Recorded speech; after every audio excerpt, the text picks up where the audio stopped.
It looks like Halloween, but it's a political protest. Activists dressed as corpses at a cemetery in St. Petersburg to protest against a nationwide vote that's aimed at amending Russia's constitution.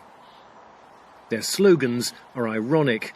Yes to death, yes to the amendments. Голосование по поводу поправок в Конституцию делается в то время, пока пандемия, она еще не прошла. И граждане, которые будут голосовать, приходить на участки, а также те, кто будет работать в комиссиях, они элементарно рискуют. То есть их просто используют как такой расходный материал. We are not expendable is the title of this open letter, signed by hundreds of local voting officials who are refusing to work at polling stations. Iskander Yasaveyev signed the letter. He used a tape measure to show that it would be impossible for him to check a voter's identity card while maintaining physical distancing. Допустим, 1,5 метра. Но я отсюда не вижу, я вижу только вот... у меня хорошие очки, но я практически не вижу фамилию, имя, отчество. The streets of Russia are plastered with signs urging people to vote in favour of the amendments. The key change would enable Russian President Vladimir Putin to serve for another 2 terms, allowing him to stay in office until 2036.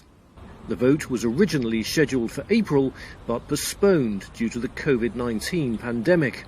On June the 1st, Putin told officials to press on with the vote.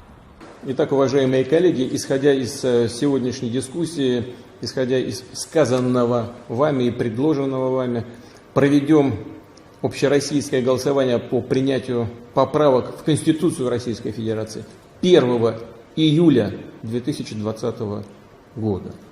Я очень прошу уделить особое внимание вопросам обеспечения безопасности. A week later, the Central Election Commission released this video, in which they demonstrated to Russian journalists how safe the polling stations would be. It says voters will have their temperatures taken, and it adds that polling stations will be equipped with personal protective equipment, including masks, gloves and sanitizer. Medics in Russian hospitals have repeatedly complained of shortages of these items. Meanwhile, workers in the public sector are coming under additional pressure to vote. Sergei Lazarev, an electrician on the St. Petersburg public transport network, was offered 2 extra paid days off. И на работе уже нам сказали, что нужно обязательно идти голосовать, идти досрочно, и предложено 3 адреса. Nationwide, there have been more than 70 official complaints about coercion to vote. In another case, an employee at this clinic showed us a text message the staff received. It says that within 40 minutes, they must register at one of 2 polling stations and take a screenshot to prove they've done it. Boris Vishnevsky sits on the St. Petersburg Council, representing the opposition Yabloko party. Видимо, это те участки, где точно контролируемые избирательные комиссии. Решают сразу 2 задачи. Одна задача – обеспечение явки, а вторая задача – это создание возможности для подмены избирательных бюллетеней, что мы многократно видели на муниципальных выборах. On June 24th, Putin observed a parade in Moscow to celebrate victory in World War II. This event is normally in May, but was also held at a later date due to the COVID-19 outbreak.